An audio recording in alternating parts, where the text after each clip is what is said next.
Bengaluru M Chinnaswamy stadium. சாதாரணமா இங்கே noise காதை பிளக்கும், ஆனா இன்னைக்கு அங்கே ஒரு பின் டிராப் சைலன்ஸ். ராயல் சேலஞ்சர்ஸ்க்கு ஆரம்பம் ஒரு ட்ரீம் மாதிரி இருந்துச்சு. புவனேஸ்வர் குமார் நெருப்பை கக்கினாரு. டெல்லியோட டாப் ஆர்டரை டிஸ்மேண்டில் பண்ணி 18 ரன்னுக்கு 3 விக்கெட்னு அவங்கள திணறடிச்சாரு.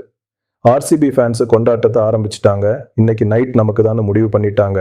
ஆனா கிரிக்கெட்ல இந்த ஹோப் ரொம்ப டேஞ்சரஸ் விஷயம்.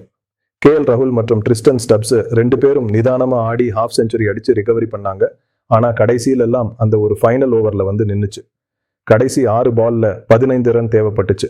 ரொமாரியோ ஷெப்பர்ட் பந்து போட தயாரா நின்னாரு. டேவிட் மில்லர் கிரீஸ்ல வெயிட் பண்ணிட்டு இருந்தாரு. 2 full toss deliveries, 2 massive sixes, ஒரு ப்ரூட்டல் பவுண்டரி. 5 பால்ல அந்த சின்னசுவாமி ரோரை ஒரு ஹாண்டிங் சைலன்ஸா மாத்திட்டாரு மில்லர். கைக்கு வந்த விக்டரி அப்படியே காத்துல எவாபரேட் ஆகிறத கேப்டன் ரஜத் பட்டிடாரால பார்த்துட்டு தான் இருக்க முடிஞ்சது. பெங்களூருவோட அந்த சைலன்ஸ்ல இருந்து நேரா ஹைதராபாத் வெயிலுக்கு போவோம். சென்னை சூப்பர் கிங்ஸ் 195 ரன் டார்கெட்டை சேஸ் பண்ணி செமகெத்தா வந்தாங்க. ஹாஃப்வே மார்க்ல அவங்க ரொம்ப கமாண்டிங் பொசிஷன்ல இருந்தாங்க. 10 ஓவர்ல 80 ரன் தான் தேவை. கையில 6 விக்கெட்ஸ் இருந்துச்சு. இது ரொம்ப ருட்டீன் வாக் இந்த பார்க்னு தெரிஞ்சது. ஆனா அப்போதான் மோமெண்டம் அப்படியே நின்னு போச்சு. ஏன்னு சொல்ல முடியாத அளவுக்கு வேகம் குறைஞ்சு அப்படியே வேனிஷ் ஆயிடுச்சு. அடுத்த 2 ஓவர்ல வெறும் 4 ரன் தான் வந்துச்சு.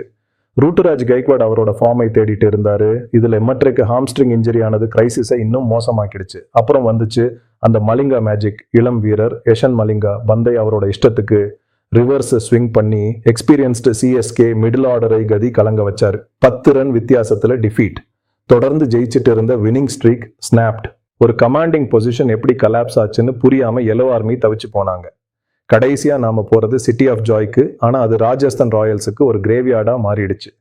வெறும் 155 ரன்னை டிஃபெண்ட் பண்ணி ஆடின ராயல்ஸ் கோல்கட்டா நைட் ரைடர்ஸை அப்படியே முடக்கி வச்சிருந்தாங்க. கேகேஆரோட 2 ஓபனர்ஸும் டக் அவுட் ஆகி வெளியே போயிருந்தாங்க. ஸ்கோர் போர்டில் 85 ரன்னுக்கு 6 விக்கெட்னு நிலைமை மோசமா இருந்துச்சு. ஆனா மேட்சஸ் ஜெயிக்கிறது கேச்சஸ் பிடிக்கிறதுல இருக்கு. அதை விட்டா கேமும் போயிடும். நன்றை பர்கர் ஒரு ஹை பாலை பிடிக்க செட்டில் ஆனாரு. ரிங்கு சிங் அப்போ வெறும் 8 ரன்ல இருந்தாரு. பந்து உள்ளங்கையில பட்டு அப்படியே கிராஸ்ல விழுந்துருச்சு. ரிங்கு சிங்குக்கு செகண்ட் லைஃப் கொடுத்தா என்ன ஆகும்னு எல்லாருக்கும் தெரியும். அந்த மிஸ்டேக்குக்கு தண்டனையா 53 ரன் அடிச்சு அவங்கள பனிஷ் பண்ணிட்டாரு. கூட அனுகுல் ராய் சேர்ந்து 76 ரன் பார்ட்னர்ஷிப்ல ஒரு மிரக்கல் பண்ணிட்டாங்க. ரிங்கு அவரோட சிக்னேச்சர் ஸ்டைலில் ஒரு குளோரியஸ் 6 அடிச்சு ஈடன் கார்டன்ஸ்ல மேட்சை முடிச்சு வச்சாரு. ரியான் பராக் மற்றும் அவரோட ராயல்ஸ் டீமுக்கு சில்லி எரர்ஸ் எவ்வளவு காஸ்ட்லியா இருக்கும்னு ஒரு பிட்டர் லெசன் கிடைச்சது. 3 ஜெயண்ட்ஸ் 3 மேட்சஸ்லயும் அவங்க ஜெயிச்சிருக்க வேண்டியது. ஆனா இந்த 3 ஹார்ட் பிரேக்ஸும் அடுத்த டாஸ் போடுற வரைக்கும் ஃபேன்ஸை ஹாண்ட் பண்ணும்.